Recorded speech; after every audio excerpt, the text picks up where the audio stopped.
The following program is a production of Robert O'Neill Enterprises and does not necessarily reflect the views of the Late Night Grin, its subsidiaries, or tonight's guests.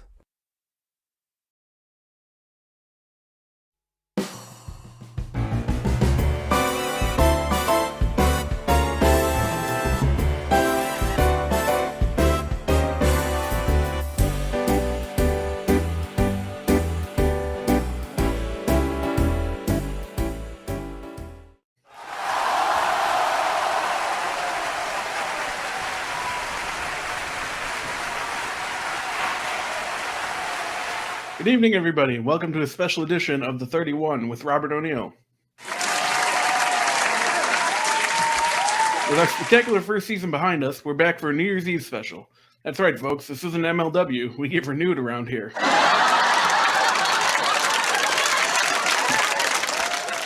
Speaking of renewed, you hear about those Rampage ratings? Oh, you did? Good. That's the joke.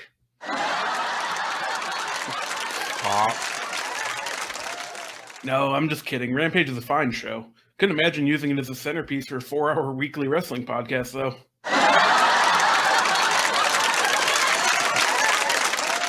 4 hours talking about wrestling, huh?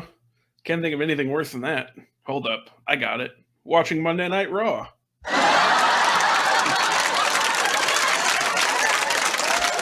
Oh, man. You remember that stretch in the summer? You know, the one where we all watched Raw and liked it for a week or two? Everything was going really great until Jeff Jarrett left. Makes you think.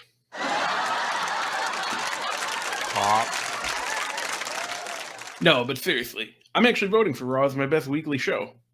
You want to know why? It's pretty simple. If it wasn't for Raw, I might actually like wrestling enough to still watch a bunch of it every week. Thankfully, I've been saved. Shout out to Papa H.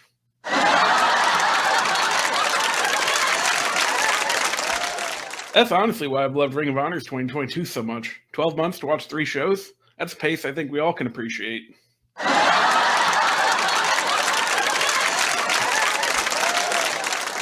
be fair, those 3 shows were legitimately great. Well, the first 2 were anyway.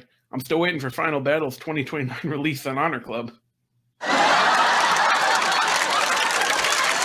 Oh, Honor Club, huh? Listen. Last time that a fan discovered Ring of Honor's archives, they almost ceased to exist. So tread carefully, Tony Khan.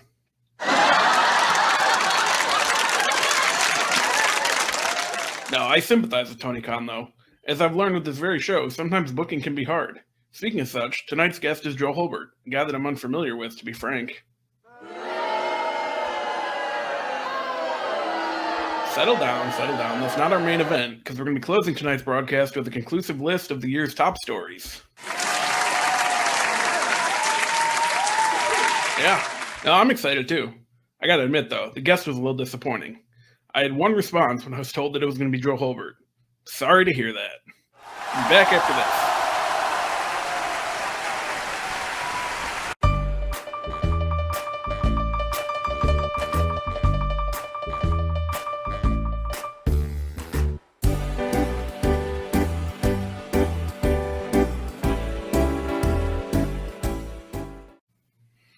All right, welcome back, everybody. We're joined by Late Night Grin, Wrestle Purist, star Joe Hulbert. Joe, how's it going, man? It's good to see you. I'll answer that in about 5 minutes, Bob. Mm-hmm. You say star now. Previously, you've not been so flattering from my memory, anyway, Bob. So I'll tell you in about 5 minutes how I'm doing. All right, pal? How's that? Yeah, I don't really know what you're getting at here. This is uncharted territory. No. I've been on this show. It doesn't sound right. This is my show. How many episodes have you done of this show? This would be our 8th, I believe. Okay, and you don't remember the one where you had a guy on to do a monologue, and then you spent the whole thing, like I was up there doing the monologue thinking I was bombing, and I watch it back, I wasn't bombing, you were telling the audience to be quiet. At one point you did a throat slit gimmick to tell them to be quiet. That doesn't sound like me, but I'm sorry if that happened. I do apologize. I appreciate your contributions, but we can just put that behind us, I think. We can? Yeah. Just put it behind us. Yeah. I'm sorry, I just embarrassed you on national television. It's fine, no big deal. All right. Okay, fine. Yeah. So, Joe, how did you get into... No. You're not doing that shit to me.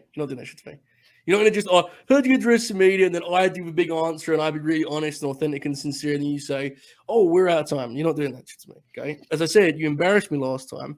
It would be the least you could do to come up with some like kind of creative questions, though, Bob. I mean, like, surely there's more you can come up with than just how'd you get. I mean, every time you do that, you end the show afterwards. I've seen the show. Bob. I mean, I have a lot of creative questions planned. We have to get through the first one. So how did you get in? No, hold up. If I don't answer that question, forget me answering it. If I don't let you finish asking that question, can this show just keep going? Because like every time you ask it, I notice is when you cut, like you ask it, you'll get bored, and then you'll be like, we're out of time. But if you don't actually ask it, I can just be here all night, right? I can just sit here. I can just pop myself. I can run the show like I should have when I had the monologue. Is that how it works? We have producers, we have the network, we had advertisers. We got to cater to all of them. So just, how'd you get into wrestling? Well, got close that time, but I got you again. I'm not letting you ask that question because it's my show now, okay? The 32 with Joe Hulbert, not the 31 with Robert O'Neill, okay? And here's the worst part for you. You think it's bad now? Here's the worst part. That guy, the mystery man that you got cheering in the crowd, the Oracle of Wrestling, little-known wrestling podcaster, he's on my side now. Ain't that right, Oracle? Pop. He's on my side now. Watch this. Hey, Oracle, Bob's got Lego hair. Pop. Hey, Oracle, how'd you get into wrestling media? Fuck.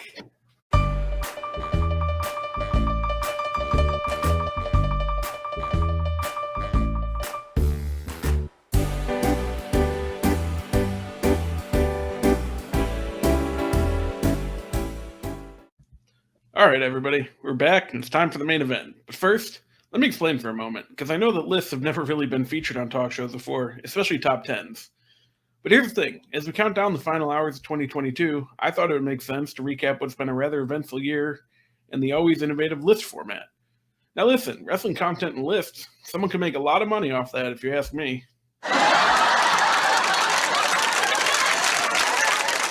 Anyway, we have a lot of fun around here, but it's serious business, so you need to be prepared. There's some major stories this year, and it's vital that we cover them all. With that in mind, let's get started. Number 10. Bray Wyatt made his triumphant return to WWE. If I wanted to hear a guy talk in circles about the same thing without making any sort of point, I'd just watch reruns of The Burt. Number 9. Sasha Banks. One of the biggest stories of 2022 that will carry over into 2023 is the future of the legit boss Sasha Banks. You may have heard by now, she's available for booking starting tomorrow. We thought about trying to get her on this very show, but here's the thing, you never know if she's going to actually show up or not. Number 8. Ric Flair wrestled. Sorry to hear that. Number 7. Hulk Hogan did not wrestle. Happy to hear that one, because personally, I call him the immoral Hulk Hogan. Number 6. Austin Theory's been kind of a giant loser most of the year. I think I know why. I actually have a theory of my own. This guy stinks. Number 5. Bobby Fish left AEW. It's been a great career, but Bobby's departed some promotions this time. I mean, AEW, MLW, NXT, Ring of Honor, New Japan, ECW, Smoky Mountain, WCW, AWA, Jim Crockett Promotions, Mid-South, World Class, and that's just his post-retirement run. Number 4, Ruby Soho is back. Destination unknown. Hardly. Her destination is an impeccable vibes grade on Duke's Vibrator. Number 3, CM Punk left pro wrestling again. All because he was mad at those elite guys. Man, if that's a crime, the Oracle of Wrestling should be serving life in prison.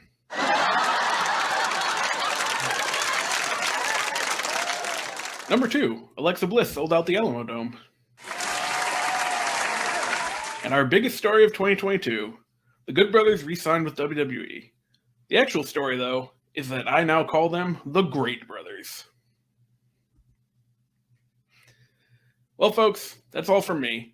Hope you enjoyed the show. Believe it or not, I was a little hesitant to bring it back. It got over pretty big, and when something gets over big in wrestling, the next step is a 10-month feud with Chris Jericho. Well, I guess I'll see you next year, Chris. Hopefully you'll see all of you too. Happy New Year's, everybody. For the last time in 2022, that's all we have time for. Good night.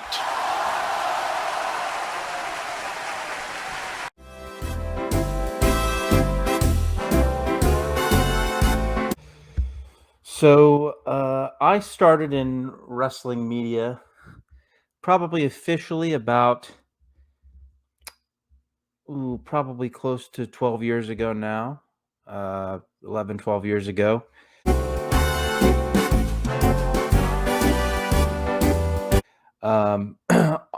Oddly enough, probably right around the time of the second Summer of Punk in 2011.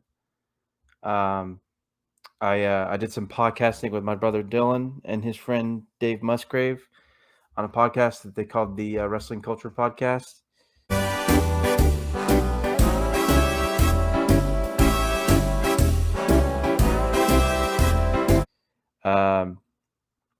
And then got myself involved with some projects, whatnot, from old footage over the years.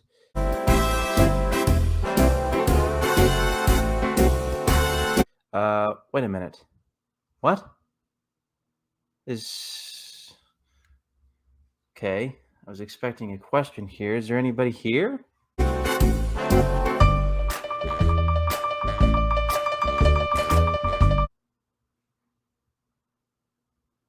What the hell?